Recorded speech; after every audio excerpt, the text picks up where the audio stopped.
અધ્યાય 2. સંજય બોલ્યા, કરુણાથી વ્યાપ્ત, શોકયુક્ત અને આંસુ ભરેલા નેત્રવાળા અર્જુનને જોઈને મધુસૂદન કૃષ્ણે નીચે મુજબના વચન કહ્યા. પૂર્ણ પુરુષોત્તમ પરમેશ્વરે કહ્યું, હે અર્જુન, તારા મનમાં આવી મલિનતા ક્યાંથી આવી? જીવનનું મૂલ્ય જાણનાર મનુષ્ય માટે તે લેશ માત્ર યોગ્ય નથી. તેનાથી ઉચ્ચતર લોકની નહીં પરંતુ અપયશની પ્રાપ્તિ થાય છે. હે પૃથાપુત્ર, આવી હીન નામર્દાયને તાબે ન થઈશ. તને તે શોભતી નથી. હે શત્રુઓનું દમન કરનાર, હૃદયની આવી શુદ્ર દુર્બળતાનો ત્યાગ કર અને ઊભો થા. અર્જુને કહ્યું, હે શત્રુહંતા, હે મધુસૂદન, હું યુદ્ધમાં ભીષ્મ તથા દ્રોણ જેવા પૂજનીય પુરુષો ઉપર બાણોથી વળતું આક્રમણ કેવી રીતે કરીશ? જેઓ મારા ગુરુજનો છે એવા મહાપુરુષોને હણીને જીવવા કરતા ભીખ માગીને જીવવું વધારે સારું છે. તેઓ ભલે દુનિયાવી લાભની ઈચ્છા રાખતા હોય તો પણ તેઓ ગુરુજનો છે. જો તેમનો વધ થશે તો અમારી ભોગવવા યોગ્ય દરેક વસ્તુ રક્તરંજિત હશે. અમે એ પણ જાણતા નથી કે અમારે માટે સારું શું છે, તેમને જીતવા કે તેઓ દ્વારા જીતાઈ જવું. જો અમે ધૃતરાષ્ટ્રના પુત્રોનો વધ કરીશું તો અમને જીવિત રહેવાની ઈચ્છા રહેશે નહીં. છતાં તેઓ હવે રણક્ષેત્રમાં અમારી સામે ઊભા છે. હવે હું સંકુચિતતાયુક્ત દુર્બળતાને કારણે મારું કર્તવ્ય ભૂલી ગયો છું અને મનની બધી સ્વસ્થતા ખોઈ બેઠો છું. આવી સ્થિતિમાં હું આપને પૂછી રહ્યો છું કે જે મારે માટે કલ્યાણકારી હોય તે ચોક્કસપણે કહેવાની કૃપા કરો. હું હવે આપનો શિષ્ય છું અને આપનો શરણાગત છું. કૃપા કરી મને ઉપદેશ આપો. મારી ઇન્દ્રિયોને સૂકવી નાખનાર આ શોકને દૂર કરી શકે એવું કોઈ સાધન મને દેખાતું નથી. સ્વર્ગ પર દેવોના સાર્વભૌમ અધિકારની જેમ સર્વથા સમૃદ્ધ પૃથ્વીનું નિષ્કંટક રાજ્ય પ્રાપ્ત કરીને પણ હું આ શોકને દૂર કરી શકીશ નહીં. સંજય બોલ્યો. આ પ્રમાણે કહ્યા પછી શત્રુઓનું દમન કરનાર અર્જુને કૃષ્ણને કહ્યું, હે ગોવિંદ, હું લડીશ નહીં, અને મૌન થઈ ગયો. હે ભરતવંશી ધૃતરાષ્ટ્ર, તે વખતે બંને સૈન્યોની વચ્ચે ભગવાન કૃષ્ણે શોકગ્રસ્ત અર્જુનને સ્મિતપૂર્વક આ વચન કહ્યા. પૂર્ણ પુરુષોત્તમ પરમેશ્વર બોલ્યા, તું વિદ્વતા ભરી વાતો કરે છે, પરંતુ જેનો શોક કરવા જેવો નથી તેના માટે તું શોક કરી રહ્યો છે. જેઓ વિદ્વાન હોય છે તેઓ જીવિત કે મૃત માટે શોક કરતા નથી. એવું ક્યારેય ન હતું કે જ્યારે હું ન રહ્યો હોઉં કે તું ન રહ્યો હોય અથવા તો આ બધા રાજાઓ ન રહ્યા હોય, અને એવું પણ નથી કે પછી ભવિષ્યમાં આપણે બધા નહીં હોઈએ. જેવી રીતે દેહધારી આત્મા આ વર્તમાન શરીરમાં કુમારાવસ્થામાંથી યુવાવસ્થામાં અને પછી વૃદ્ધાવસ્થામાં એમ નિરંતર પસાર થતો રહે છે, તેવી જ રીતે મૃત્યુ પછી આત્મા બીજા શરીરમાં પ્રવેશે છે. ધીર પુરુષ આવા પરિવર્તનથી મૂંઝાતો નથી. હે કુંતીપુત્ર, સુખ તથા દુઃખનું ક્ષણિક આવવું અને કાળાંતરે તેમનું અદૃશ્ય થવું શિયાળા તથા ઉનાળાની ઋતુઓના આવવા તથા જવા સમાન છે.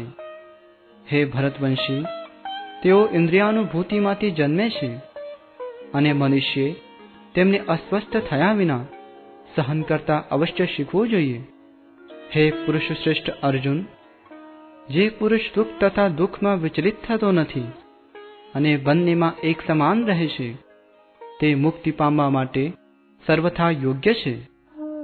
સત્યના દ્રષ્ટાઓ એવા નિષ્કર્ષ પર આવ્યા છે કે અસત અર્થાત ભૌતિક શરીરનું કોઈ સ્થાયિત્વ નથી અને સત અર્થાત આત્માનું કોઈ પરિવર્તન નથી. આ બંનેની પ્રકૃતિના અધ્યયન દ્વારા તેમણે આવો નિર્ણય કર્યો છે. જે સમગ્ર શરીરમાં વ્યાપ્ત છે તેને જ તું અવિનાશી જાણ. તે અવિનાશી આત્માનો નાશ કરવા કોઈ જ સમર્થ નથી. અવિનાશી, અમાપ તથા સનાતન જીવના ભૌતિક શરીરનો નાશ અવશ્ય થાય છે. માટે હે ભરતવંશી, યુદ્ધ કર. જે આ જીવાત્માને હણનારું સમજે છે તથા જે એને હણાયેલો માને છે તે બંને અજ્ઞાની છે. કારણ કે આત્મા નથી હણતો કે નથી હણાતો. આત્મા માટે કોઈ પણ વખતે જન્મ નથી અને મરણ પણ નથી. તે ક્યારેય જન્મ્યો ન હતો, જન્મ લેતો નથી અને જન્મવાનો પણ નથી. તે અજન્મા, સનાતન, ચિરસ્થાયી તથા પુરાતન છે. જ્યારે શરીર હણાઈ જાય છે ત્યારે પણ તે હણાતો નથી. હે પાર્થ, આત્મા અવિનાશી, સનાતન, અજન્મા અને અવિકારી છે એવું જાણનાર મનુષ્ય કોઈને કેવી રીતે હણી શકે અથવા હણાવી શકે? જેવી રીતે મનુષ્ય જૂના વસ્ત્રો તજીને નવા વસ્ત્રો ધારણ કરે છે, તેવી રીતે આત્મા વૃદ્ધ તથા નકામા શરીરો તજીને નવા ભૌતિક શરીર ધારણ કરે છે. આ આત્માને કોઈ પણ શસ્ત્રથી છેદી શકાતો નથી, અગ્નિથી બાળી શકાતો નથી, પાણીથી ભીંજવી શકાતો નથી કે પવનથી સૂકવી શકાતો નથી. આ વ્યક્તિગત આત્મા અખંડ તથા અદ્રાવ્ય છે અને તેને નથી બાળી શકાતો કે નથી સૂકવી શકાતો. તે ચિરસ્થાયી, સર્વત્ર વિદ્યમાન, અવિકારી, સ્થિર તથા સદા એક સમાન રહેનારો છે. એ સુવિદિત છે કે આ આત્મા અદ્રશ્ય, અચિંત્ય તથા અપરિવર્તનશીલ છે. આવું જાણ્યા પછી તારે શરીર માટે શોક કરવો ન જોઈએ. હે મહાબાહુ, જો તું એમ વિચારતો હોય કે આત્મા અથવા જીવનના લક્ષણો સદા જન્મે છે અને હંમેશને માટે મૃત્યુ પામે છે, તો પણ તારે શોક કરવાનું કોઈ કારણ નથી. જેણે જન્મ લીધો છે તેનું મરણ નિશ્ચિત છે અને મરણ પછી તેનો પુનર્જન્મ પણ નિશ્ચિત છે. માટે જે નિવારી ન શકાય એવા તારા કર્તવ્ય કર્મ અંગે તું શોક કરે તે યોગ્ય નથી. બધા જીવો આરંભે અવ્યક્ત હોય છે, મધ્યાવસ્થામાં વ્યક્ત થાય છે અને વિનાશ થયા પછી ફરીથી અવ્યક્ત થઈ જાય છે. તો પછી શોક કરવાની શી જરૂર છે? કોઈ આત્માને આશ્ચર્ય તરીકે જુએ છે, કોઈ તેનું આશ્ચર્ય તરીકે વર્ણન કરે છે અને કોઈ તેના વિશે આશ્ચર્ય તરીકે સાંભળે છે, જ્યારે બીજા તેના વિશે સાંભળ્યા પછી પણ તેને લેશ માત્ર સમજી શકતા નથી. હે ભરતવંશી, શરીરમાં રહેનારો આત્મા સનાતન છે અને તેનો ક્યારેય વધ કરી શકાતો નથી. માટે તારે કોઈ પણ જીવ માટે શોક કરવાની જરૂર નથી. ક્ષત્રિય તરીકે તારા વિશિષ્ટ કર્તવ્ય ધર્મનો વિચાર કરીને તારે એ જાણવું જોઈએ કે તારા માટે ધર્મ અર્થે યુદ્ધ કરવાથી વધુ સારો કોઈ ઉદ્યમ નથી અને તેથી તેમાં જરા પણ અચકાવવાની જરૂર નથી. હે પાર્થ, જે ક્ષત્રિયોને માટે સ્વર્ગલોકના પ્રવેશદ્વારો ઉઘાડનારા યુદ્ધના આવા અવસરો અનાયાસે પ્રાપ્ત થાય છે, તેઓ ખરેખર ધન્ય છે. માટે જો તું યુદ્ધ કરવાના તારા સ્વધર્મનું આચરણ નહીં કરે તો પોતાના કર્તવ્યની ઉપેક્ષા કરવાના પાપનું ફળ તને અવશ્ય મળશે અને તેથી યોદ્ધા તરીકેની તારી કીર્તિ પણ તારે ગુમાવવી પડશે. લોકો હંમેશા તારા અપયશનું વર્ણન કરતા રહેશે અને સન્માનપાત્ર વ્યક્તિ માટે અપયશ તો મૃત્યુથી પણ વધારે ખરાબ છે. જે મહાન યોદ્ધાઓ તારા નામ તથા યશ વિશે બહુ ઊંચો અભિપ્રાય ધરાવે છે, તેઓ માની લેશે કે તે ભયને કારણે રણક્ષેત્ર છોડી દીધું છે અને તેથી તેઓ તને કાયર ગણશે. તારા શત્રુઓ અનેક પ્રકારના કડવા વેણથી તારું વર્ણન કરશે અને તારા સામર્થ્યને ધિક્કારશે. તારા માટે આનાથી વધારે દુઃખદાયી બીજું શું હોઈ શકે? હે કુંતી પુત્ર, જો તું યુદ્ધમાં હણાઈ જઈશ તો સ્વર્ગ પ્રાપ્ત કરીશ, અથવા જો તું જીતીશ તો પૃથ્વીના સામ્રાજ્યનું સુખ ભોગવીશ. તેથી દ્રઢ નિશ્ચયપૂર્વક ઊભો થા અને યુદ્ધ કર. તું સુખ કે દુઃખ, હાનિ કે લાભ તથા જય કે પરાજય વિશે વિચાર કર્યા વગર યુદ્ધ કરવા ખાતર યુદ્ધ કર અને આ પ્રમાણે કરવાથી તને કદાપી પાપ લાગશે નહીં. મેં અહીં પૃથ્થકરણાત્મક અભ્યાસ અર્થાત સાંખ્ય દ્વારા આ જ્ઞાનનું વર્ણન કર્યું છે. હવે નિષ્કામ ભાવે કર્મ કરવા વિશે સમજાવું છું, તે સાંભળ. હે પૃથાપુત્ર, જો તું એવા જ્ઞાનથી કર્મ કરીશ તો કર્મ બંધનમાંથી પોતાને મુક્ત કરી શકીશ. આ બુદ્ધિયોગમાં પ્રયાસ કરવામાં કોઈ હાનિ નથી કે હ્રાસ પણ નથી, અને આ માર્ગે કરેલી થોડીશી પ્રગતિ પણ વ્યક્તિનું મહાન ભયમાંથી રક્ષણ કરી શકે છે.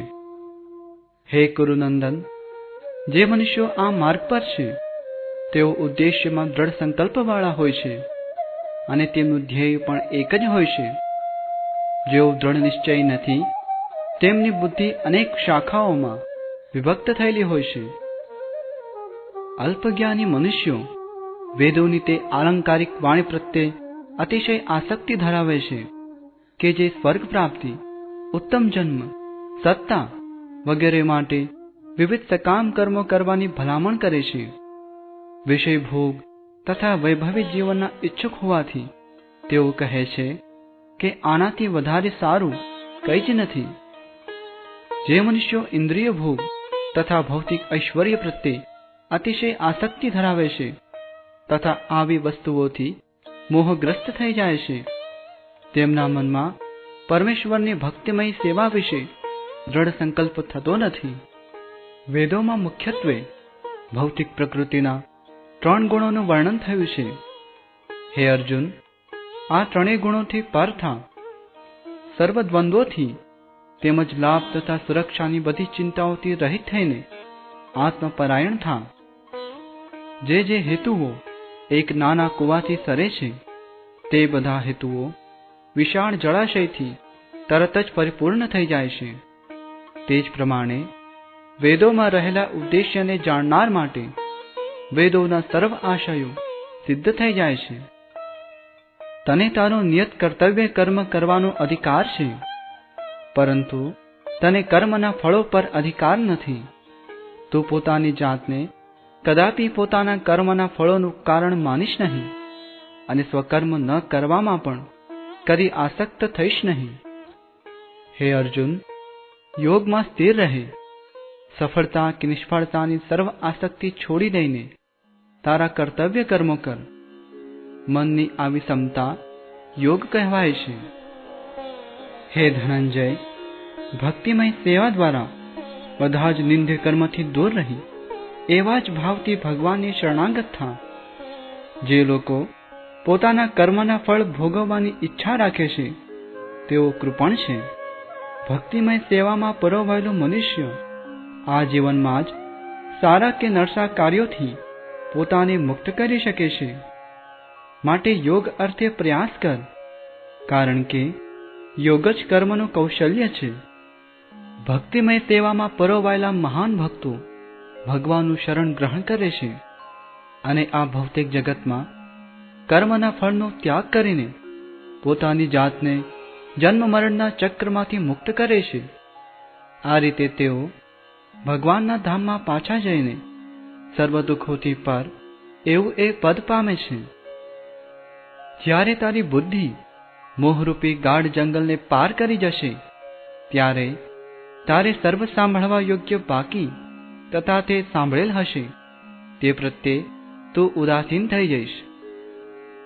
જ્યારે વેદોની અલંકાર પ્રચુર ભાષાથી તારું મન વિચલિત થશે નહીં, અને આત્મ સાક્ષાત્કારની સમાધિમાં તે સ્થિર થઈ જશે, ત્યાર પછી તને દિવ્ય ચેતનારૂપ યોગ પ્રાપ્ત થશે.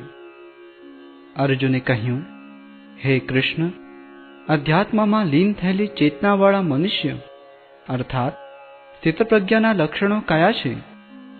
તે કેવી રીતે બોલે છે અને તેની ભાષા કેવી છે? તે કેવી રીતે બેસે છે અને કેવી રીતે ચાલે છે? પૂર્ણ પુરુષોત્તમ પરમેશ્વર બોલ્યા, હે પાર્થ, મનુષ્ય જ્યારે મનમાં ઉદ્ભવતી ઇન્દ્રિય તૃપ્તિની સર્વ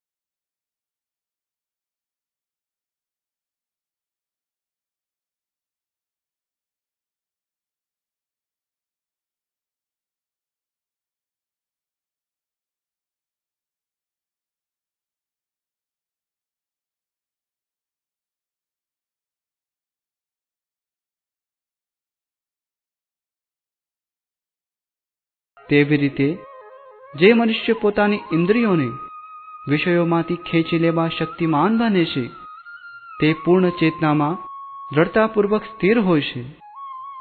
દેહધારી જીવને ઇન્દ્રિયો ભોગ પરત્વે ભલે પ્રતિબંધિત કરવામાં આવે તો પણ વિષયોને ભોગવવાની ઈચ્છા રહે છે, પરંતુ કૃષ્ણ ભાવનામય ઉત્કૃષ્ટ રસનો અનુભવ થયા પછી વિષયોનો રસ જતો રહે છે અને તે ભક્તિમાં સ્થિર થઈ જાય છે.